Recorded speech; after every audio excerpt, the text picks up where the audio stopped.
Je vais vous présenter très rapidement cette revue sur... Le micro. Les deux éléments là posent problème. Les risques climatiques et le capital naturel, c'est un travail qui a été réalisé par mon collègue Boubou Adjumassi et moi-même. Je ne vais pas trop m'attarder sur tous les slashes là qui composent cette présentation pour aller très vite. Je vais surtout m'arrêter peut-être plus longuement sur les discussions et les questions de recherche, parce que pour l'essentiel, les résultats sont connus pratiquement de tout le monde. Je dois dire simplement que cette revue nous a fait constater que la littérature est abondante dans le domaine des risques climatiques et du capital naturel en zone aride et semi-aride. Mais on peut résumer autour de 3 questions qui sont généralement abordées. Le capital naturel est souvent donc bien identifié, bien caractérisé. Certaines questions, le focus porte sur certaines questions qui sont considérées comme des questions déterminantes pour bien comprendre ce lien.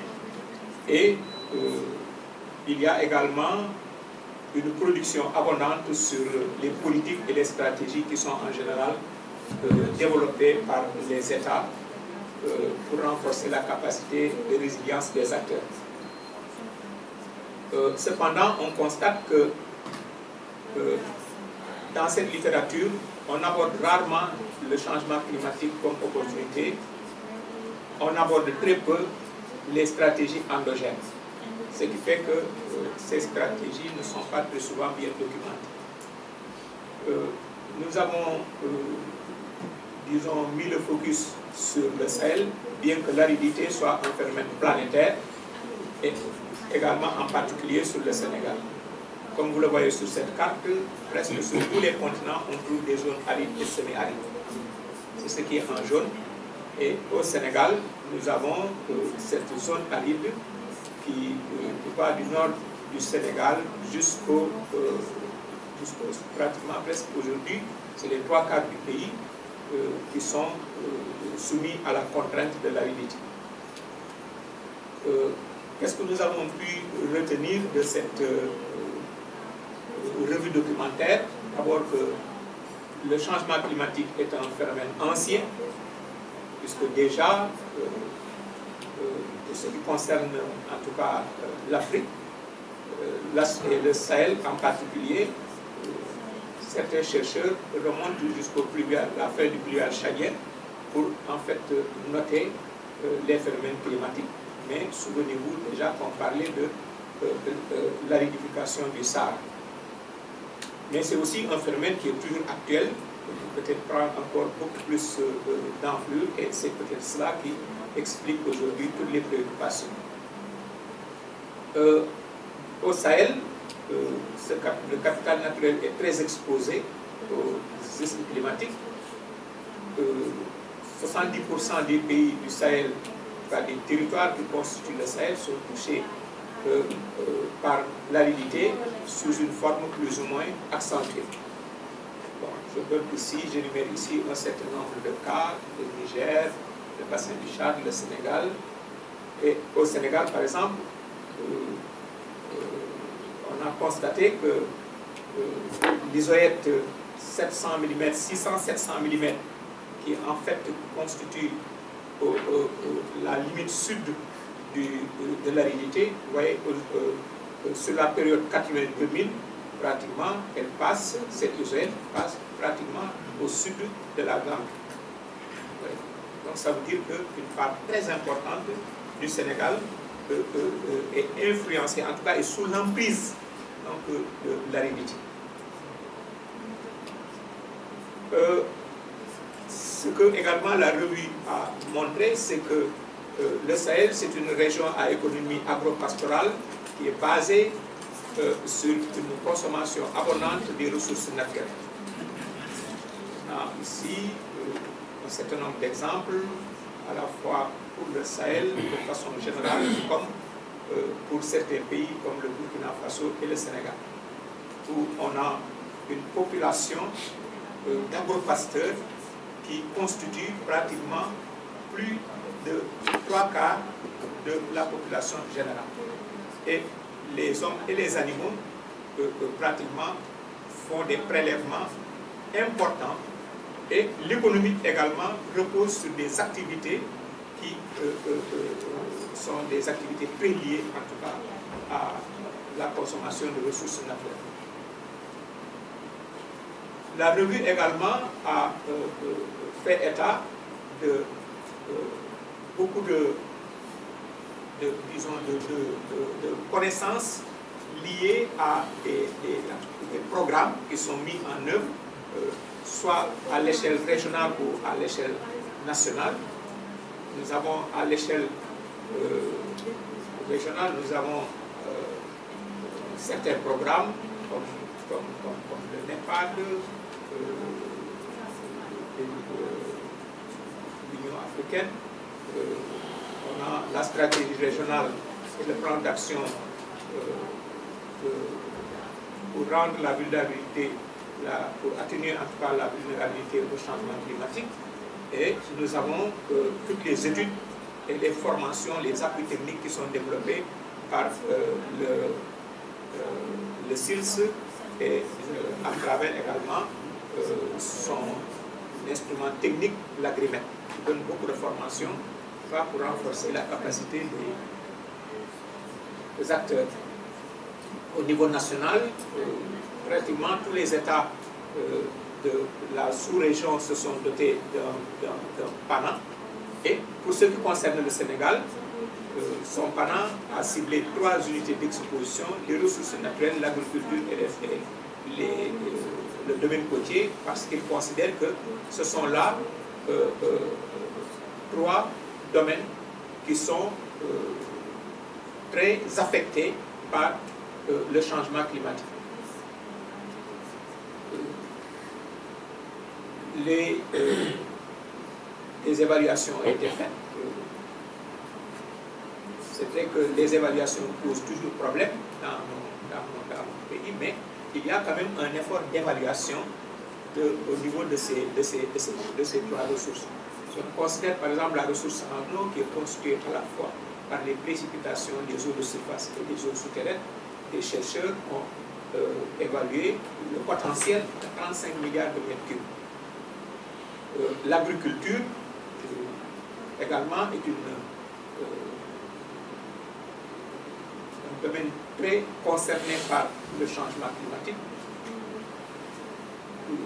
Comme je l'ai dit auparavant, l'agriculture concentre une part très importante de la population, et que pour le Sénégal, 70% de la main-d'œuvre active, à 55% d'après les derniers recensements de la population rurale sont concernés, et les ménages agricoles constituent 45% donc,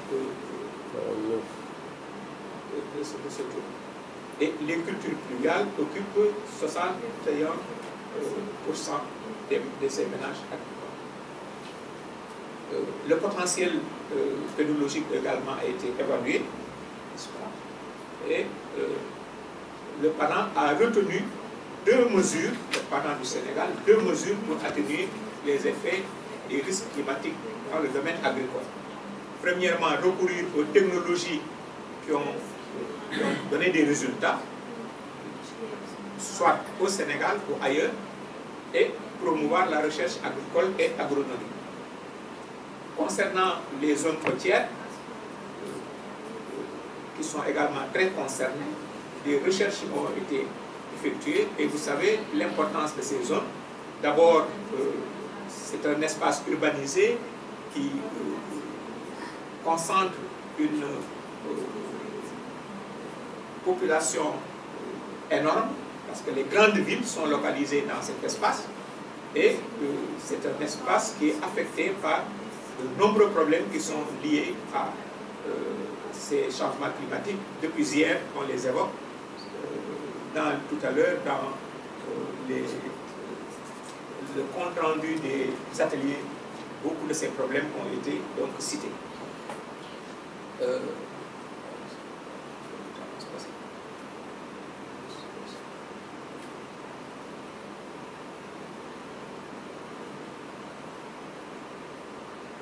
Le PANA a proposé donc 4 options d'adaptation, je reviens sur des options technologiques, des options en matière de gestion des ressources, sur le plan de la législation et dans le domaine des institutions et dans le domaine du renforcement des capacités. Alors, puisque le PANA recommande de revenir, disons, de faire appel aux pratiques qui ont réussi soit au Sénégal ou ailleurs, la revue également a recensé un certain nombre de bonnes pratiques, surtout dans le domaine de l'agriculture, qui ont donné des résultats qui ont été mesurés par un certain nombre de chercheurs, notamment l'utilisation des techniques de cordon pierreux, les ailes, les demi-lunes, les cordons pierreux, et dans tous ces domaines, il y a des augmentations de rendement assez substantielles qui ont été notées, et un certain nombre disons, de mesures ont été également faites dans le domaine de la biomasse aérienne.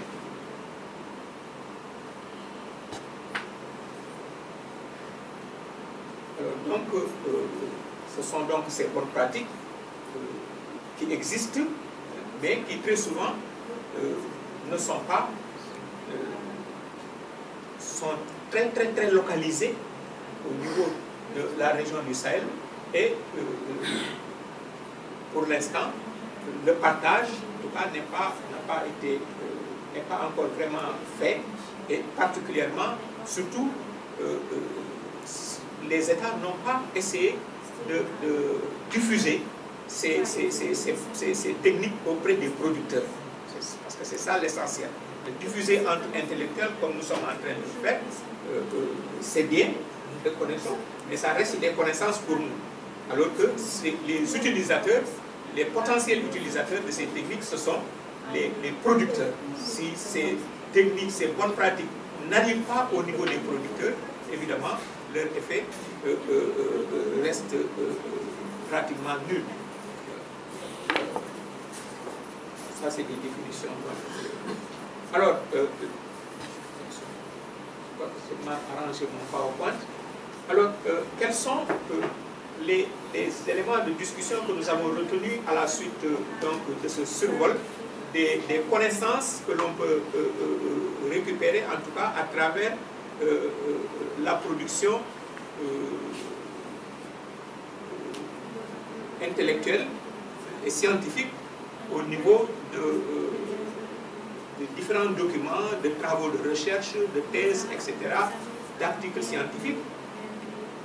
Ce qu'il faut constater, c'est que cette documentation fait état de beaucoup de programmes. Je crois que tout à l'heure, Ousoubi est revenu là-dessus. Hier, je crois que quelqu'un l'avait signalé, il y a une abondance de programmes et de projets, mais peu d'applications, très peu d'applications. Et là où les expériences pilotes ont été mises en œuvre, ces expériences pilotes, généralement, ne sont pas généralisées. Babacar Diop a parlé hier du PAOS, mais le PAOS reste un outil très localisé. Expérience pilote d'abord au niveau de Ross Béthio, puis il y a une tentative d'extension au niveau de la vallée, mais ça s'est arrêté là. On a essayé au niveau de l'Anambé, mais là également, en dehors de la production des documents, aujourd'hui, dans la réalité, les problèmes qui devaient être résolus par cet outil sont toujours là parce que l'outil a été rapidement rangé et on ne l'évoque même plus. Et ce n'est pas simplement propre au PAS, il y a beaucoup d'expériences pilotes que nous connaissons, qu'on retrouve dans la littérature, qui se sont arrêtées juste à ce stade d'expérience pilote. Et cela est très souvent lié au fait que ces expériences sont souvent liées à des financements extérieurs. Et une fois que le financement est épuisé, évidemment, l'activité s'arrête. Et l'outil, ou en tout cas les connaissances qui ont été produites, sont rangées dans les tiroirs. L'après-projet, même quand on met en place le projet, on parle très rarement de l'après-projet. L'après-projet ne relève de la responsabilité de personne. Donc, une fois que le projet est terminé, évidemment, on le range. Il y a beaucoup de cas que vous pouvez citer, parce que chacun a une expérience un peu dans ce domaine. Il y a peu d'initiatives endogènes, c'est-à-dire les financements, très souvent, ces programmes sont souvent financés par des agences intergouvernementales ou à travers la coopération internationale, mais les fonds publics, notamment le financement par l'État et par les collectivités locales, restent faibles. Très peu de collectivités locales inscrivent dans le budget le financement d'un projet ou d'un programme visant, en tout cas, lié au changement climatique. Alors, ensuite, on a constaté également que c'est vrai que maintenant, à l'échelle de l'Afrique et de la sous-région ouest africaine, il y a des initiatives qui sont de plus en plus prises de plus en plus par les organismes régionaux, mais c'est bien après les initiatives prises par les États. Si vous datez un peu aujourd'hui, les instruments qui sont pris, à commencer par le NEPAD, les programmes NEPAD, le NEPAD n'a pas encore 30 ans. C'était en 2003. Alors que au niveau des États, quand même, il y a eu des initiatives bien avant.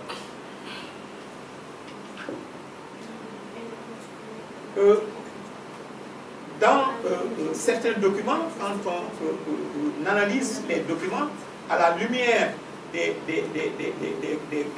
concepts et des notions que l'on cherche en tout cas à opérationnaliser, on se rend compte que très souvent ces notions-là ne sont pas très bien maîtrisées. L'élevage est très faiblement pris en compte par rapport à l'agriculture. Si vous regardez par exemple le PANA du Sénégal, vous essayez de compter les mesures qui sont préconisées par rapport à l'agriculture, vous le comparez par rapport à l'élevage, vous vous rendez compte que l'agriculture a la part d'elle par rapport à l'élevage. Il y a une faible place qui est accordée à la recherche et à la formation académique diplômante.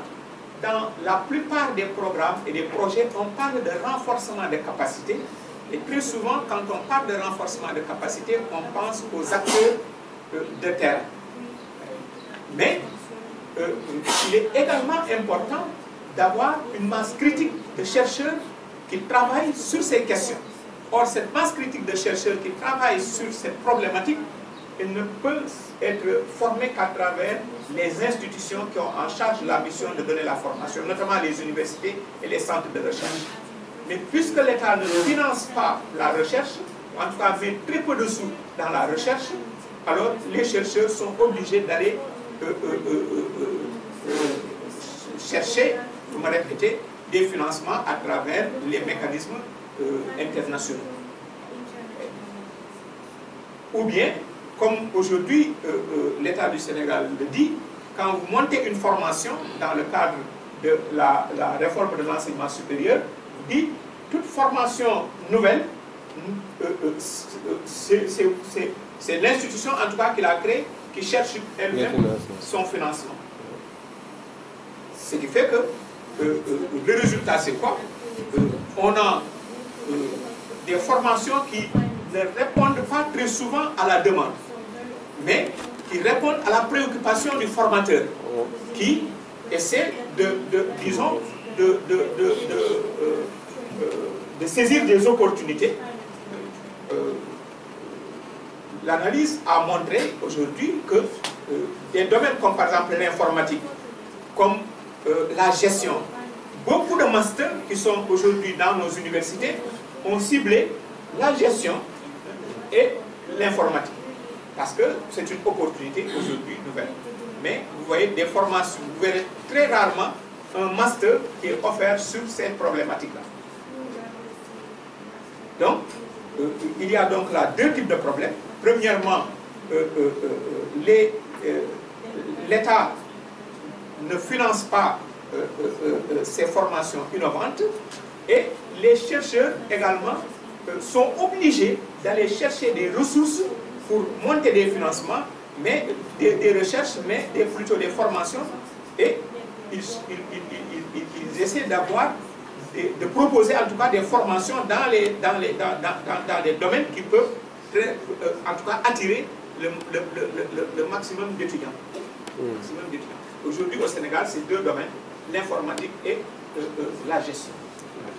Alors, il y a également des relations d'acteurs asymétriques. On a évoqué le genre, n'est-ce pas, le domaine du foncier aujourd'hui. Il y a disons, des acteurs qui sont beaucoup plus forts, qui accaparent aujourd'hui les terres au détriment je vais donc accélérer comme le demande discrètement. Alors, donc, les questions de recherche, nous en avons recensé 4. La première, c'est comment articuler le développement durable, les modes de production actuels en milieu semi-aride et le niveau de pauvreté. Deuxième question de recherche, nous estimons qu'il est important aujourd'hui de procéder à une analyse coût-bénéfice des services écosystémiques du Sahel dans une perspective d'élaboration d'un modèle de développement économique durable de la région. Troisième question de recherche, quelle est la part de des représentations sociales du capital naturel et celle des savoirs et savoir-faire endogènes dans les stratégies des populations sahéliennes face aux risques climatiques? On a comme l'impression qu'en fait,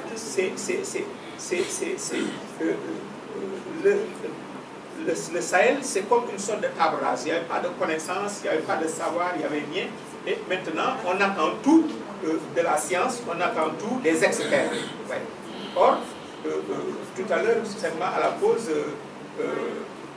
Aliou me rapportait un certain nombre d'éléments qu'il a appris de ses parents, évidemment, qui démontrent qu'effectivement, il y a des connaissances qui sont aujourd'hui endormies, il y a des pratiques qui sont endormies, et qu'il est très important aujourd'hui de ressusciter par la recherche et de les partager. Ensuite, comment construire des modes de gouvernance et de gestion du capital naturel les mieux adaptés au contexte actuel? Voilà les 4 questions de recherche que nous avons.